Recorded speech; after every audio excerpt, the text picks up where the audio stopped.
Hello, student. Today I am in front of you to explain your first poem, The Dust of Snow, written by Robert Frost.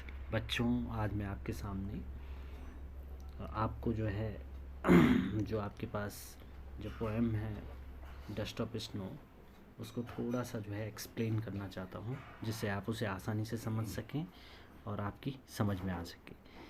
ये जो pome है dust of snow, ये Robert Frost जो कि एक अमेरिकी कवि थे, उनके द्वारा लिखी गई है। और ये एक शॉर्ट पोएम हम इसको कहते हैं, छोटी कविता है।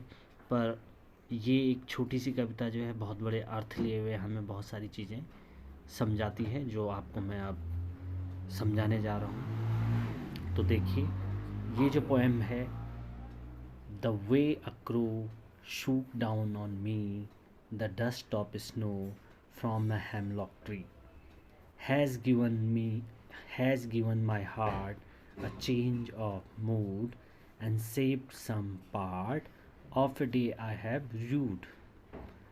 तो सबसे पहले मेरा बच्चों से मैं ये कहना चाहता हूँ, इसका अर्थ समझे कि जो हार्ड वर्ड्स होते हैं, कठिन शब्द, सबसे पहले उनके अर्थ समझने। डस्ट ऑफ स्नो मतलब एक प्रकार से जो बर्फ़ होती है, वो जो बर्फ़ के कण होते हैं उनकी बात की जा रही है। तो डस्ट ऑफ स्नो, और फिर इनके जो बहुत सारे शब्द हैं इसमें, इनके तो मैं आपको जो है इनके अर्थों को बताने के। The way a crow shook down on me the dust of snow from a hemlock tree.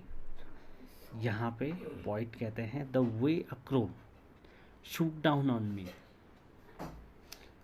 यहाँ पे इस पोएम को इस प्रकार के समझें कि ये यहाँ पे कवि कहना चाहता है कि एक बार वो जो है हेमलॉक, एक पेड़ है, उसके नीचे बैठा हुआ था, हेमलॉक ट्री, उसके नीचे बैठा हुआ था।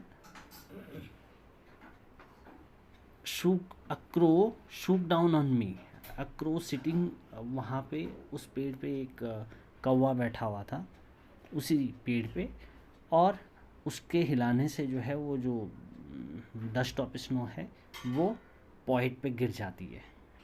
फ्रॉम ए हेमलॉक ट्री, किस पेड़ से? उस हेमलॉक के पेड़ से वो बच्चों पे, वो कवि पे गिर जाती है, पॉइंट पे गिर जाती है।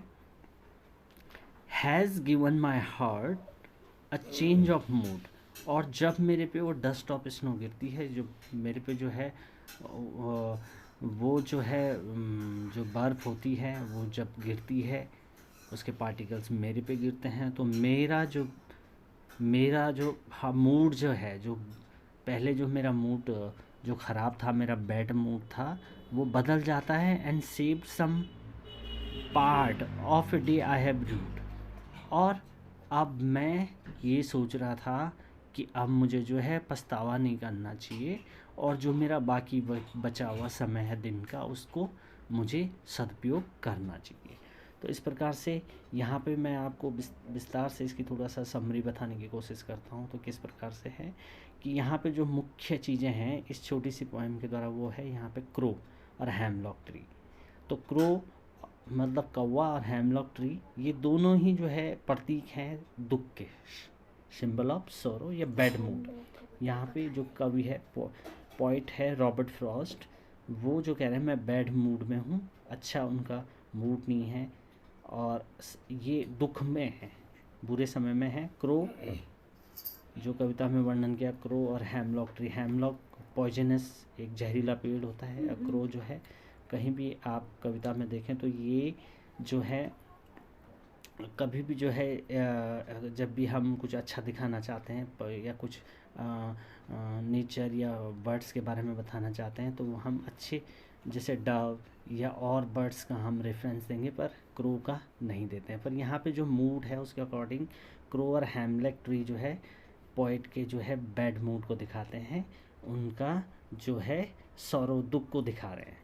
तो ये जो पोएम है ये हमें ये बताती है कि कैसे सिंपल जो क्षण होते हैं ज़िंदगी में, सिंपल मोमेंट, वो बहुत ही महत्वपूर्ण स्थान रखते हैं।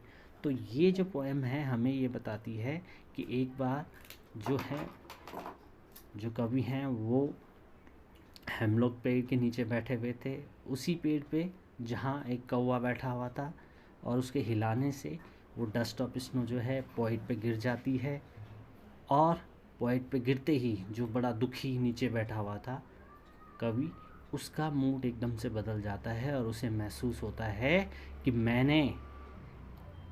मैंने जो है अपना समय, ये पूरे दिन का समय बर्बाद कर लिया है, और उसे पछतावा होता है, जो वो दुख कर रहा था उसका पछतावा होता है।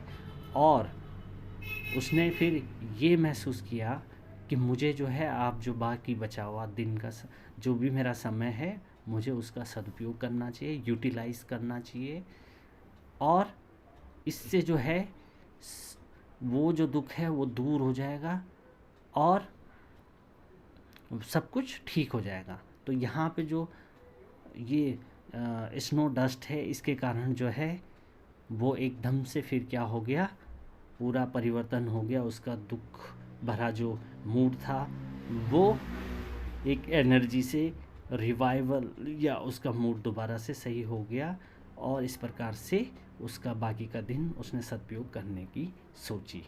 तो ये बहुत अच्छा जो है पोएम है, एक छोटी सी पोएम है, और इसके माध्यम से आपको जो है किस प्रकार से जो है हमें इन छोटी छोटी एक सिंपल मोमेंट का भी कितना, जो छोटे छोटे क्षण होता है उनका कितना महत्वपूर्ण स्थान होता है जीवन में, ये रॉबर्ट फ्रॉस्ट ने एक छोटी सी कविता के माध्यम से हमारे सामने रखा है।